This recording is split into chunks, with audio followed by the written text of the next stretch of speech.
नमस्कार विद्यार्थी मित्रांनो, आज आपण इयत्ता 7वीच्या गद्य विभागाचा अभ्यास करणार आहोत आणि या विभागामध्ये एक पाठ दिलेला आहे. एक गमतशीर असलेला हा पाठ आहे, संवाद रूपामध्ये असलेला हा पाठ आहे आणि त्या पाठाचं नाव आहे भांड्यांच्या दुनियेत.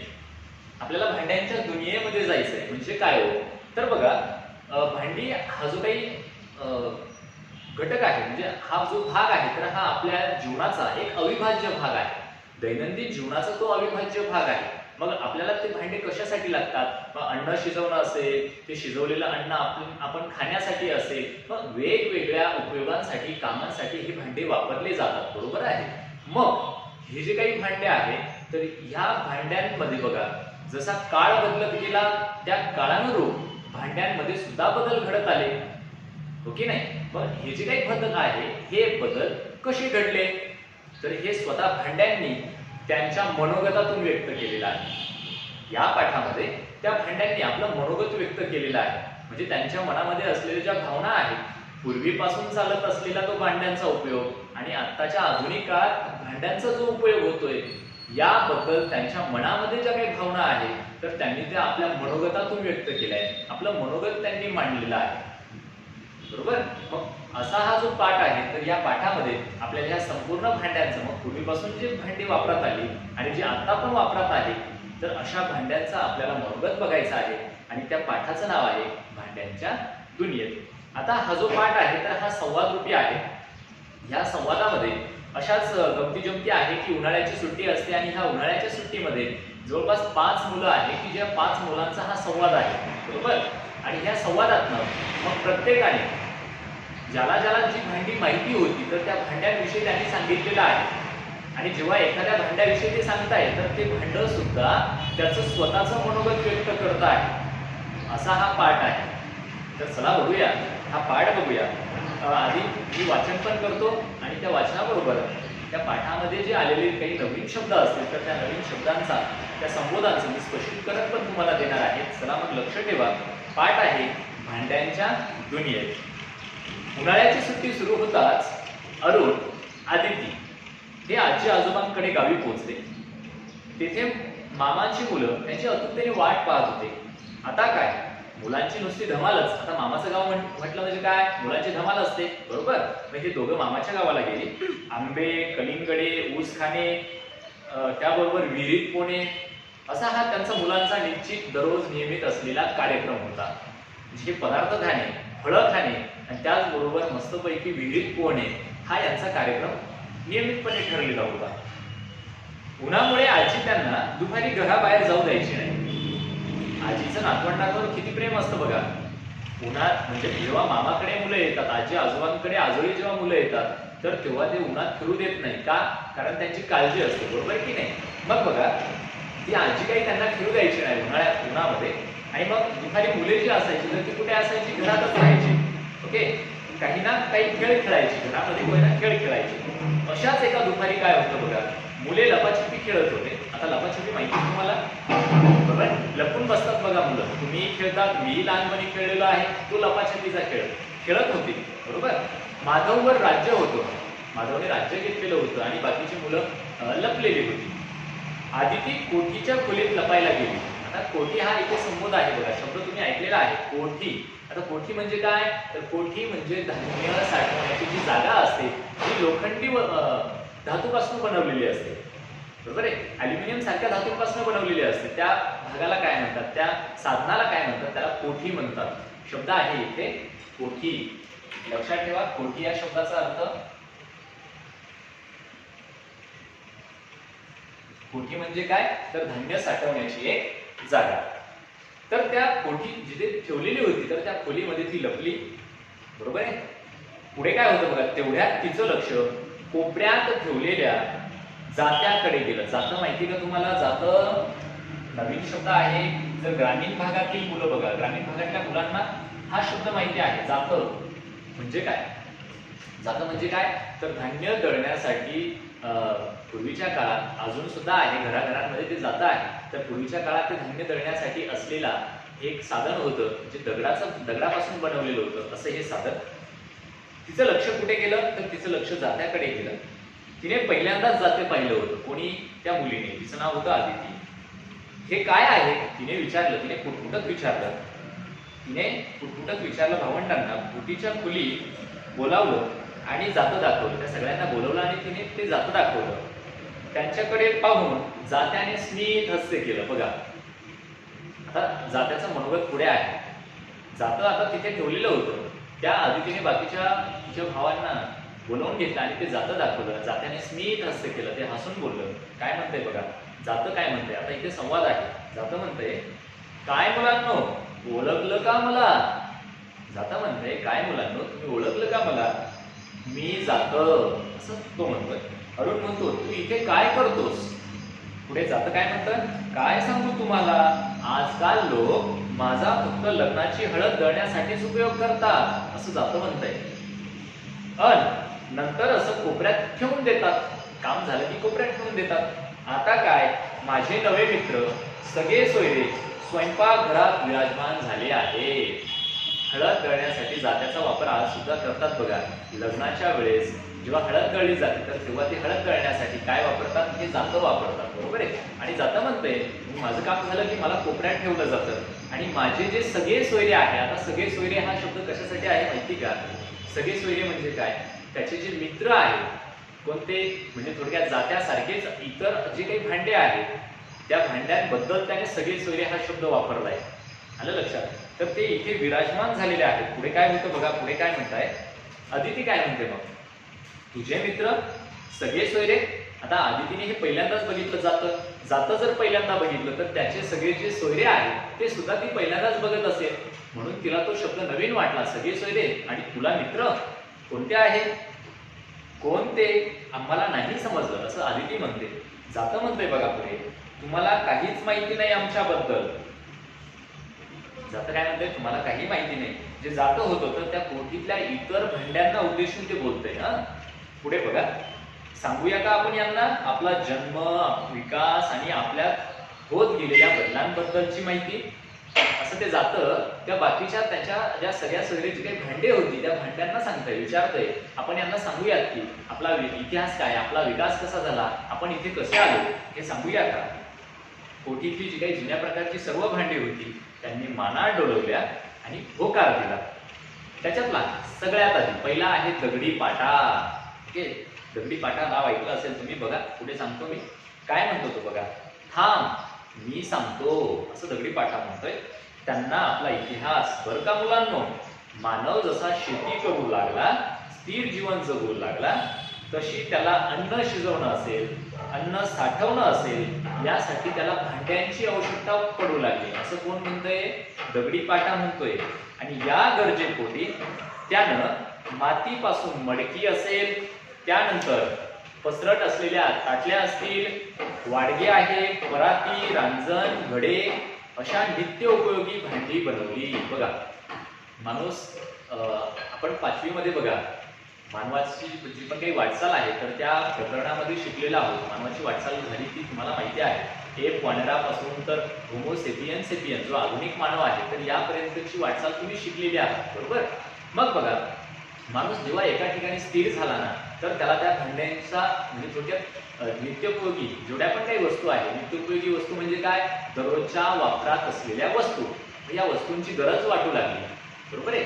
मग त्या कोणत्या वस्तू, मग त्याच्यामध्ये सांगितलंय त्यांनी मातीपासून बनवलेली मडकी पाहिली, छोटी छोटी मडकी असतात बघा. त्याच्यानंतर मोठमोठे रांजण आहेत जे पाण्यासाठी असतात. तुम्ही रस्त्याने येता जाता जर पाणपोई कुठे बघितली असेल तर ती बघा, पाणपोई म्हणजे काय, ते पाण्याची जागा असते, पाणी पिण्यासाठी जागा असते, तिला पाणपोई म्हणतात. मग त्या पाणपोईमध्ये ते वापरलेलं साधन कोणतं, तर ते मातीचा तो रांजण असतो, मोठा रांजण असतो, त्यात थंड पाणी असतं. बरोबर आहे की नाही. नंतर ताटल्या आहे, वाडगे आहे. वाडगे म्हणजे छोटे छोटे असलेले छोटे छोटे मातीपासून बनवलेले जे भांडे असतात त्यांना वाडगे म्हणतात. नंतर परात आहे, पराती सुद्धा मातीच्या होत्या.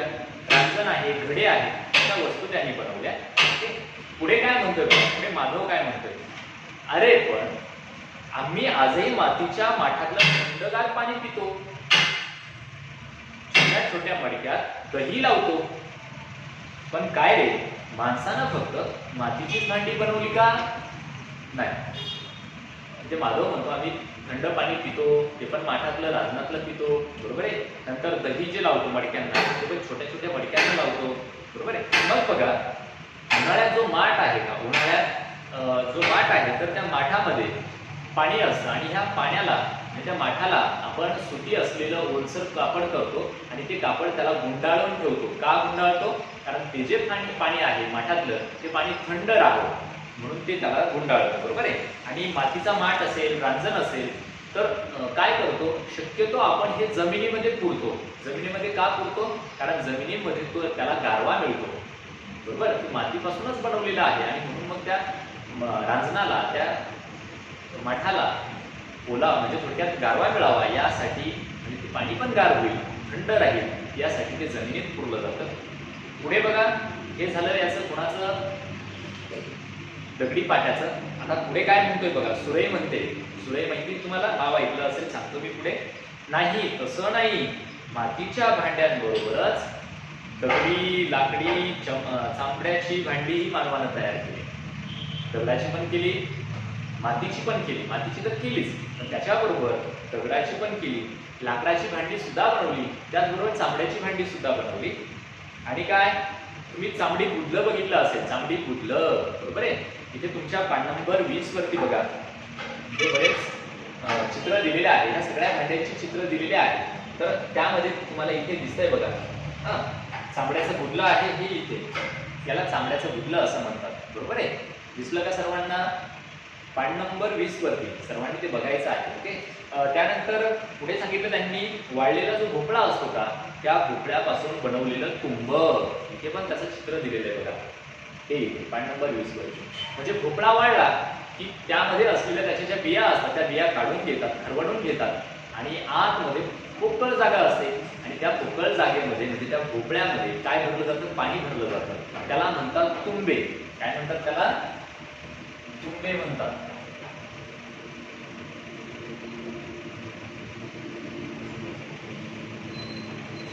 तुंबे,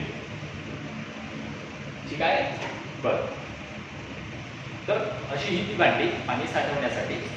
पुढे मंदा काय म्हणते बघा, हो हो, मी आंतरजालावर अशा भांड्यांची खूप चित्र पाहिली आहेत. आंतरजाल ज्याला आपण इंटरनेट म्हणतो, बरोबर, त्याच्यावर त्यांनी माहिती बघितलेली आहे. आणि ती म्हणते अजूनही आदिवासी भागातील लोक अशा वस्तूंचा उपयोग करतात, हेही वाचलं आहे.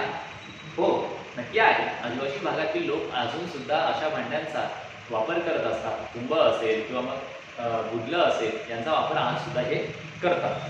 पुढे आहे खलबत्ता. आता खलबत्ता मनोगत व्यक्त करतोय, नाव ऐकलं असेल तुम्ही, खलबत्ता.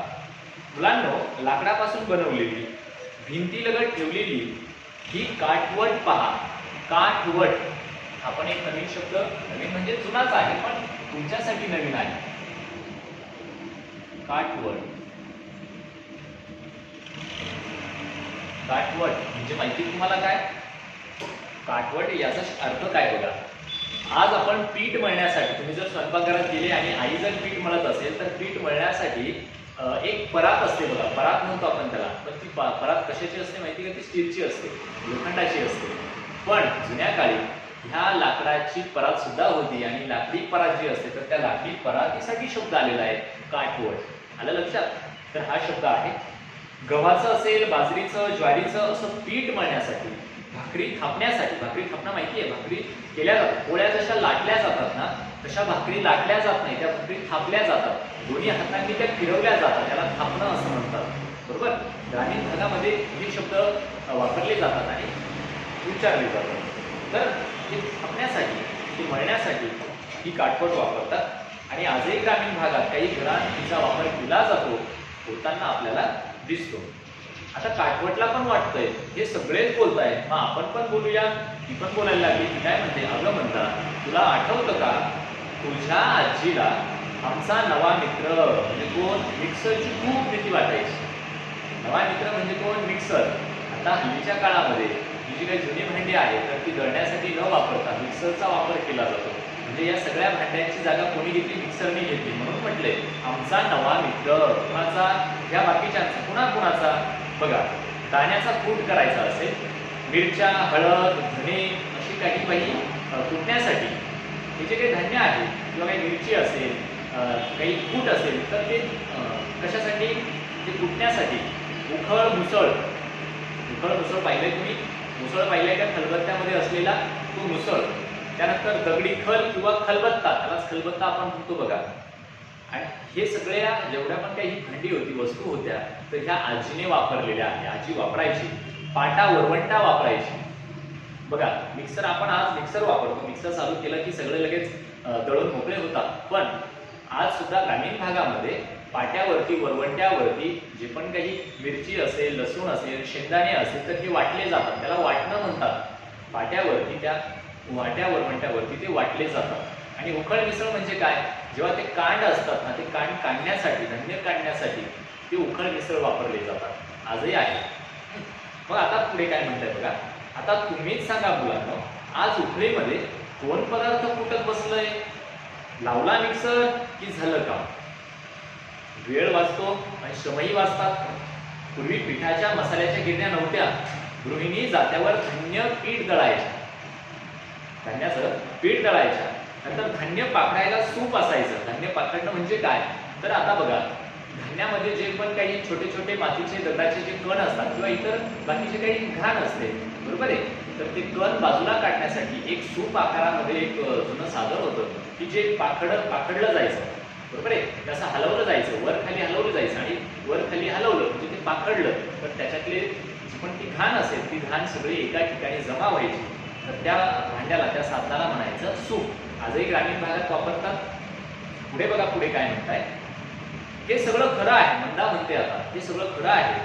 पण आजही सर्व काम करायला वेळ कोणाकडे आहे? बरोबर आहे. आज ही सर्व कामं करायला वेळ आहे का कोणाकडे? नाही. जातं काय म्हणतं मग बघा. मातीच्या व लाकडाच्या भांड्यापाठोपाठ माणसानं तांब, लोखंड या धातूंचा सुद्धा शोध लावला, बरोबर. आणि मग भांडी बनवण्यासाठी त्यांचा वापरही होऊ लागला, बरोबर. बघा, मानव जसा पुढे स्थिर झाला, तर स्थिर झाल्यानंतर तो शेती करू लागला. पुढे त्याने मातीची दगडाची भांडी बनवली. पण पुढे त्याला, पुढच्या काळामध्ये त्याला तांब्याचा शोध लागला, लोखंडाचा शोध लागला आणि त्या धातूंचा सुद्धा त्याने वापर केला. आणि पण ह्या धातूंच्या शोधामुळे काय झालं, तर जी भांडी संस्कृती आहे तर ती अधिक प्रगल्भ झाली. आता प्रगल्भ होणे म्हणजे काय? अधिक विकसित होणे, मोठी होणे, तिचा विस्तार होत जाणे, याला प्रगल्भ म्हणतात. विकसित होत गेली. प्रगल्भ या शब्दाचा अर्थ काय? विकसित होणे.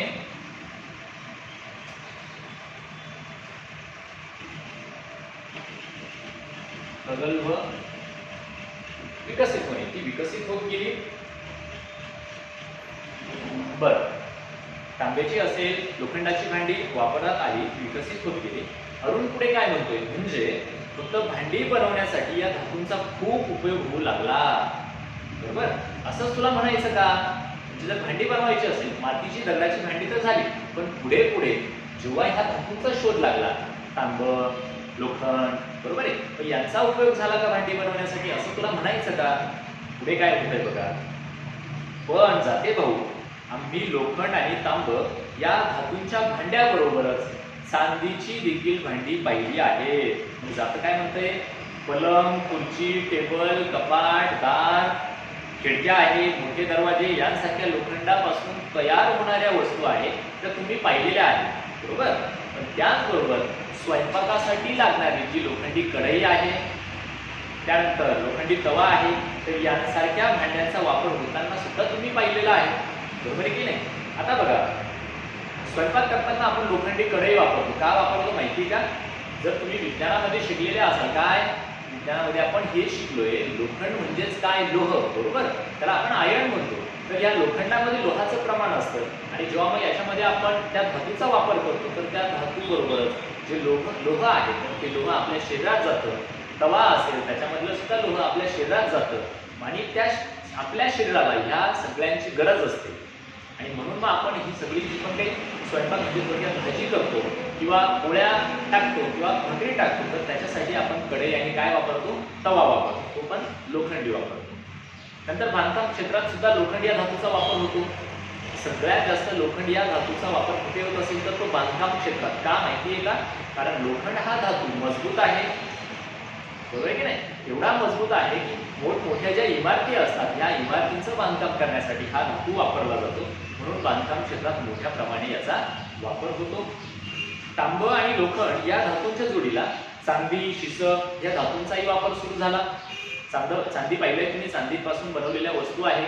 शिस बघितलेलं असेल तर हे धातू सुद्धा पुढे वापरले जाऊ लागले. धातूंच्या पाठोपाठ काचेपासून वस्तू बनवू लागल्या.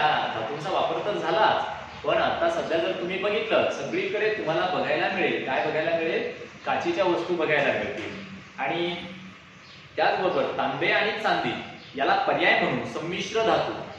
संमिश्र धातू म्हणजे काय? जेव्हा एक आणि त्याचबरोबर आणखी त्या एकाला जोडी दुसरे धातू एकत्र केले जातात त्याच्यापासून संमिश्र तयार केलं जातं. त्यांच्या मिश्रणापासून दुसरा धातू म्हणजे संमिश्र तयार केलं जातं, त्याला म्हणतात संमिश्र.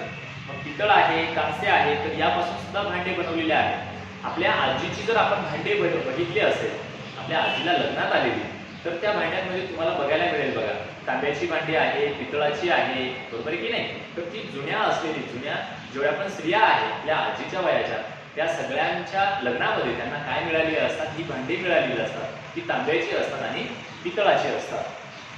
बघा, भांडी बनवण्यासाठी धातूंचा वापर सुरू झाला, पण तो का सुरू झाला असावा?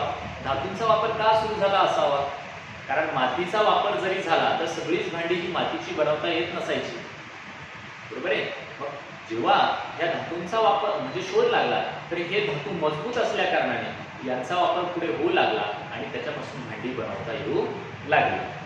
पुढे प्रशांत काय म्हणतो बघा, मग स्टेनलेस स्टीलची भांडी वापरात कधी आली असं त्याला प्रश्न पडला. स्टेनलेस स्टील, आपण स्टीलची भांडी म्हणतो की नाही, पण ही स्टीलची भांडी केव्हा वापरात आली असं विचारलं. सुरई काय म्हणते? सुरई पितळी व तांब्याच्या भांड्यांची जागा ॲल्युमिनियम, त्यानंतर हिंडालियम आणि स्टेनलेस स्टील यांनी घेतलेली आहे. म्हणजे तांबे आणि पितळ ही भांडी गेली आणि त्याच्याऐवजी स्टीलची आली, हिंडालियमची आली, त्याच्यानंतर ॲल्युमिनियमची आली. तर अशी जागा त्यांनी घेतली, म्हणजे ह्या भांड्या ह्या धातूंनी घेतली. ओके. आणि सध्या सगळीकडे जर बघितलं तर स्टेनलेस स्टीलची भांडी बघायला मिळतात असं सुरई म्हणते. त्यानंतर पुढे जातं पुन्हा एकदा काय म्हणतंय बघा, पूर्वी आंघोळीसाठी गंगाळ वापरायचं. गंगाळ माहितीये? आंघोळीसाठी जे आज आपण त्याला काय म्हणतो माहिती का? छोटंसं बकेट असते किंवा बकेटपेक्षा लहान असलेला एक आकार असतो, बरोबर आहे? तर त्याच्या म्हणजे ते आपण आंघोळीसाठी वापरतो. तर त्याच्याऐवजी पूर्वीच्या काळी तांब्यापासून, तांबे या धातूपासून बनवलेलं ते गंगाळ असायचं. ते गंगाळ आहे. इथे पाठ नंबर इथे दिसतंय बघा, 21 वरती तुम्हाला चित्र आहे. इथे हे गंगाळ आहे, दिसलं का सर्वांना? हो. तर याचा वापर केला. पाणी तापवायला बंब असायचा, तो पण तांब्याचा, हा इथे दिसतोय, बरोबर आहे? तो बंब असायचा. पाणी साठवायला कळशी असायची, ती पण तांब्याची असायची, हा, पितळ असायची. घागर असेल, नंतर तपेलं असेल, बरोबर? तपेलं म्हणजेच काय? आपण त्याला पातेलं म्हणतो. तपेलं म्हणजे काय? त्याला आपण पातेलं म्हणतो. हंडा असायचा, तो पण तांब्याचा असायचा. पण आता सर्रास ह्या सगळ्या वस्तू गेल्या, हे सगळे धातू गेले. प्लास्टिकच्या बादल्या, टब दिसतात. आपण त्याला टब म्हणतो बघा, आंघोळीला जो घेतो की नाही त्याला टब म्हणतो. तो टब आपण आज वापरतो. प्लास्टिकच्या बादल्या तर सर्रास आहे सगळीकडे, बरोबर की नाही? प्लास्टिकच्या बादल्या सुद्धा आपण सगळीकडे वापरतो. या बादल्यांसारख्या वस्तूंचा वापर आपण करत असतो आता सध्याच्या काळामध्ये, हो की नाही? पण ह्या बादल्यांचा वापर वाढला, प्लास्टिकचा वापर वाढला. कोणाच्या जागी? या सगळ्या धातूंच्या जागी, बरोबर? पुढे अरुण काय म्हणतो बघा, काय रे जाते भाऊ, जेवणाच्या पंक्तीत ताट म्हणून केळीची पानं असायची, पत्रावळी, तसेच वाट्यांसाठी द्रोण असायचे, बरोबर? हात धुवायला तस्त असायचं, होय ना? या सगळ्या जुड्या पण आता तुम्ही हे शब्द ऐकले, हे सगळे जुन्या काळी होते. म्हणजे आता जास्तीत जास्त तरी 10 ते 15 वर्षांपूर्वी हे वापरलं जायचं. आज सुद्धा आपण जेव्हा मोठे कार्यक्रम असतात तर या कार्यक्रमांमध्ये पत्रावळी असेल, पत्रावळीवर द्रोण असेल, तर हे वापरतोच की नाही? तर यांचा वापर आधी खूप असायचा, पण त्याच्याऐवजी आता काय आलंय? जेवणात आपण जेव्हा जेवण घेतो तर त्याच्यासाठी ती ताट आलेलं आहे. तर ती ताटं सुद्धा स्टीलची असतात, ॲल्युमिनियमची असतात, बरोबर की नाही? तांब्याची सुद्धा ताटं असतात, बरोबर? पुढे काय म्हणताय बघा, जातं काय म्हणतंय, अरुण तुला बरंच माहीत आहे की गाई म्हशींच्या दुधासाठी कासंडी किंवा चरवी, चरवी म्हणजे छोटंसं एक भांड असतं बघा, छोटंसं, बरोबर? यू आकारामध्ये, इंग्रजी अल्फाबेट्स यू आकारामध्ये ते चरवीचं भांड असतं, ते चरवी, त्याला कासंडी म्हणतात. ताकासाठी कावळा असायचा, कावळा.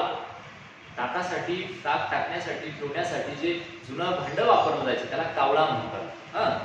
नंतर लोण्यासाठी वाडगा, लोण्याचा वाडगा असायचा, छोटंसं भांडं आहे ते. पण तुपाची बुटली असते, बुटली तूप टाकण्यासाठी. आपण ती बुटली तुम्हाला बघितली असेल, तुम्ही अजून ती जर बघितली, तुम्ही इंटरनेटवर आंतरजालावर जर सर्च केले हे सगळे भांडे, तर तुम्हाला ते सगळे बघायला मिळतील, त्यांच्या फोटो इमेजेस बघायला मिळतील. तुपाची बुटली आहे, बुडकुली आहे, ओगराळं म्हणतो आपण त्याला वाढण्यासाठी. जेव्हा मोठ्या कार्यक्रमांमध्ये आपण पंक्तीला जेव्हा वाढतो तर तेव्हा ते ओगराळं वापरतो. पाणी देण्यासाठी सुद्धा ओगराळं वापरतात, बरोबर की नाही. ओगराळं आहे. त्यानंतर पळी आहे, तेल टाकण्याची पळी. नंतर तसराळी कुंडा आहे. अशी सगळ्या प्रकारची भांडे वावरत असायची, ती स्वयंपाकघरात असायची. आता स्वयंपाकघरात गॅसची शेगडी वापरत असल्याने चूल व त्यावर स्वयंपाक करण्याचं प्रमाणही कमी होत आहे.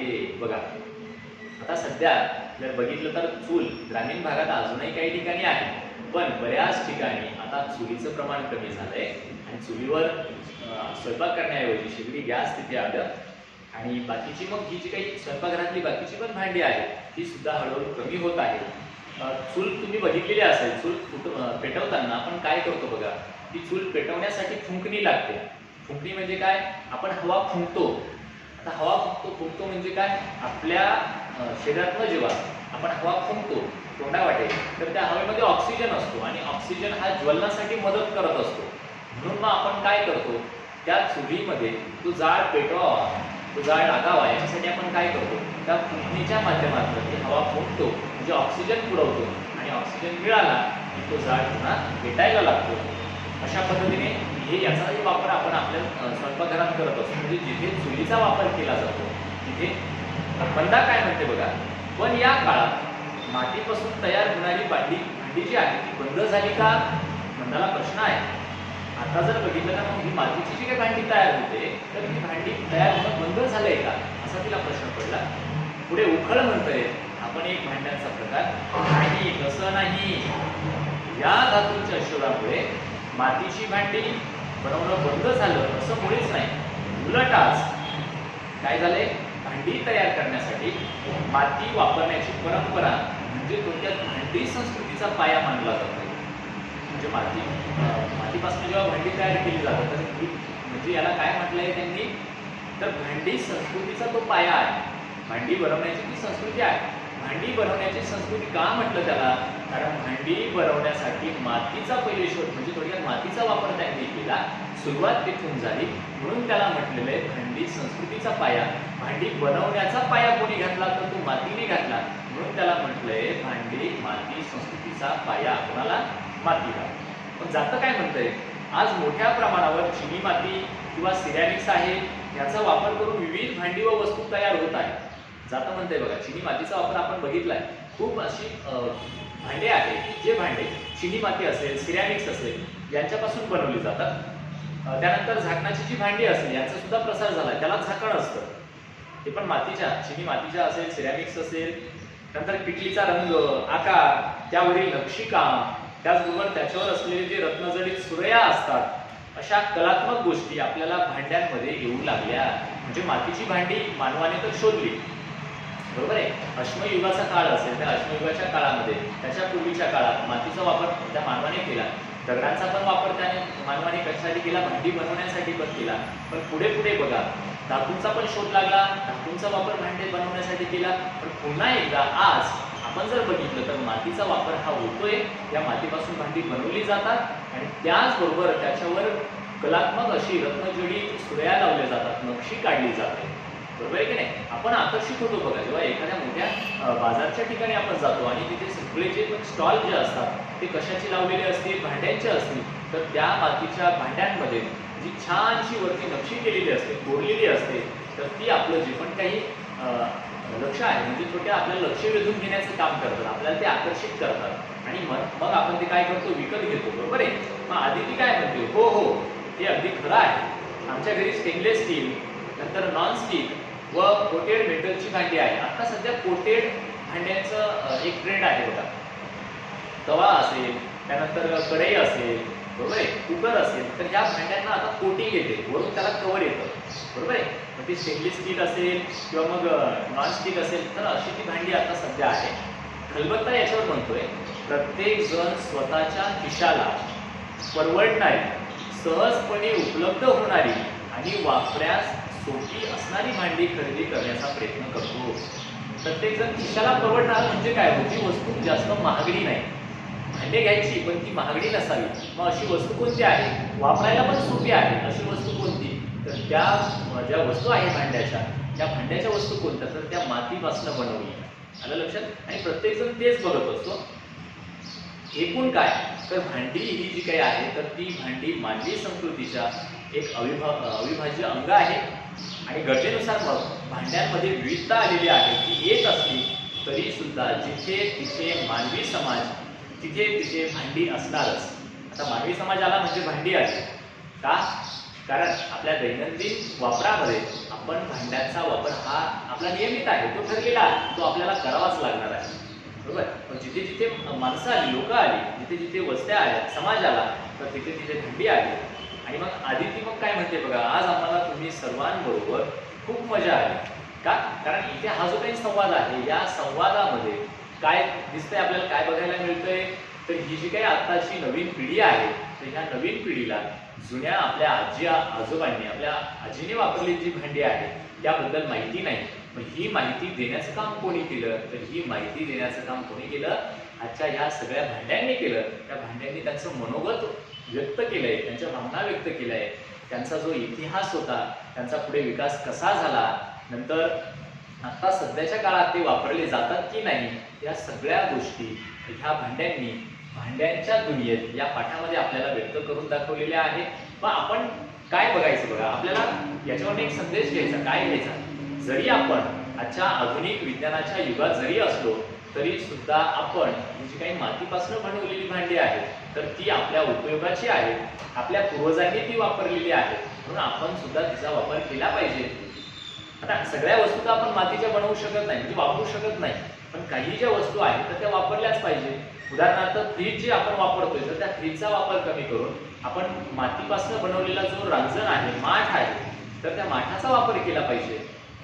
बरोबर. एवढं पाणी थंड असतं की त्या फ्रीजचा वापर करायची गरजच नाही. मग आपल्याला एकच संदेश घ्यायचा आजच्या या पाठामधनं, काय, जी आपल्या पूर्वजांनी वापरलेली जी पण काही मातीची भांडी असतील किंवा इतर भांडी असतील, तर त्यांचा वापर आपण आपल्या सुद्धा ह्या आत्ताच्या आधुनिक युगामध्ये आपण केला पाहिजे. आलं लक्षात. एक सुंदरसा पाठ होता, प्रत्येकाने आपलं मनोगत व्यक्त केलं. इथे खलबत्ता असेल, सुरई असेल, त्यानंतर पाठ वरवंटा असेल, ह्या प्रत्येकाने आपलं मनोगत व्यक्त केलंय आणि त्यांना ज्या पण काही भावना त्यांच्या मनामध्ये आल्या त्यांनी त्या व्यक्त केल्या आहेत. अशा प्रकारचा हा सुंदरसा पाठ होता भांड्यांच्या दुनियेत. त्याच्यामध्ये जे नवीन शब्द आलेले आहेत, या शब्दांचे अर्थ मी तुम्हाला सांगितले. पुन्हा एकदा बघा, कोठी या शब्दाचा अर्थ काय, तर धान्य साठवण्यासाठी एक धातू पासून जे भांडं बनवलेलं असतं ना, त्याला कोठी म्हणतात. बरोबर. आज आपण ते वापरतो. त्यानंतर जातं म्हणजे काय, आपल्या पूर्वजांनी धान्य दळण्यासाठी वापरलेलं हे दगडापासून बनवलेलं साधन, आणि आजही सुद्धा ते आपण हे वापरतो. जातं हे घरोघरी आहे. तुम्ही जर ग्रामीण भागात गेलं तर तुम्हाला हे बघायला मिळेल. त्याला म्हणतात जातं.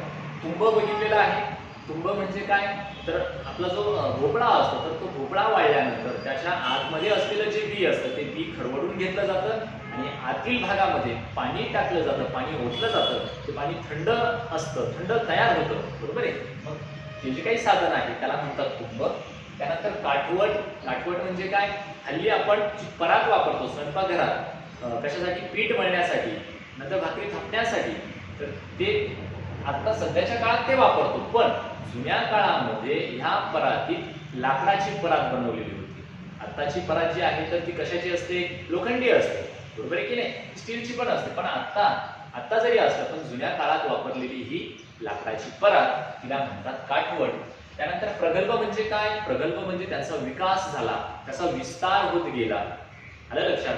तर या पद्धतीने आपल्याला आज भांड्यांच्या दुनियेत जायला मिळालं, बघायला मिळालं. त्यांच्याविषयी जी पण काही सविस्तर माहिती होती ती आपल्याला या पाठातून कळाली आहे. सर्वांना पाठ समजला असेल. धन्यवाद.